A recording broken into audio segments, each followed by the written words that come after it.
اگر آپ کو نزلہ زکام ہے یا کھانسی ہے تو اس ڈرنک کا استعمال اپنی زندگی میں ضرور کریں۔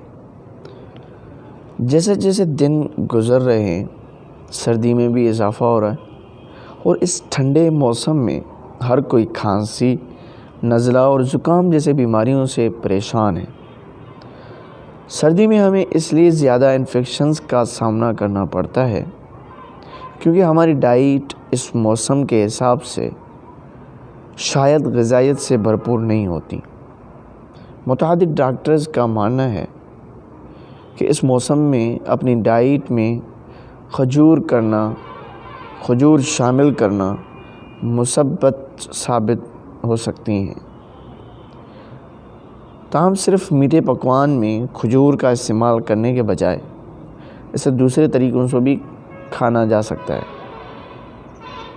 کھجور غذائیت سے بھرپور ہوتی ہیں جس کے صحت پر کئی مثبت اثرات مرتب ہوتے ہیں، پھر چاہے نظام ہاضمے کے مسائل ہوں یا دل کی صحت یا پھر ڈائبٹیز کا مسئلہ ہو۔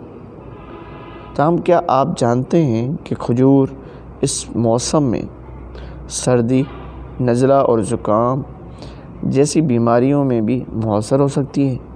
بالکل جی، کھجور میں vitamin C, B1، B2، B3، B5 اور A1 جیسی وٹامنز موجود ہوتی ہیں۔ وٹامن سی ہمارے جسم کو متعدد انفیکشن سے محفوظ رکھ سکتا ہے جن میں نزلہ اور زکام جیسی بیماریاں شامل ہوتی ہیں۔ کھجور اور دودھ کا مشروب ایسی بیماریوں سے نجات کا سب سے بڑا حل بھی ثابت ہو سکتا ہے کیونکہ اس میں وٹامنز کے ساتھ فائبر بھی موجود ہوتا ہے۔ کھجور کا مشروب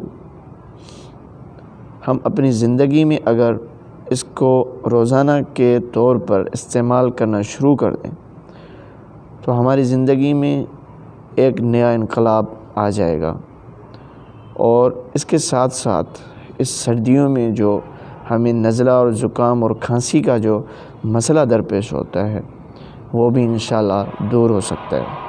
کھجور کا مشروب گھر پر کیسے بنائیں، ہم آپ کو یہ طریقہ بھی بتا دیتے ہیں۔ دودھ 2 کپ آپ رکھ لیں اور کھجور کٹی ہوئی آدھا کپ اور بادام تقریباً 2 چمچ کھانے کے وہ پیسے ہوئے، اس کے ساتھ دار چینی پاؤڈر آپ آدھا چائے کا چمچ لے لیں۔ آپ چینی حسب ذائقہ لے لیں۔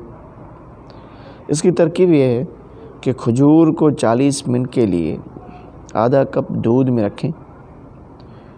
اس کے بعد ان کھجور اور دودھ کو بلینڈر میں ڈالیں جس کے ساتھ بادام بھی شامل کریں، جس کے بعد انہیں اچھی طرح بلینڈ کرنے کے بعد اسے الگ رکھ دیں۔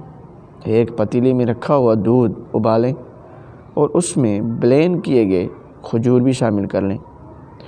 دار چینی پاؤڈر اور چینی ڈال کر 5 منٹ تک اچھی طرح پکائیں۔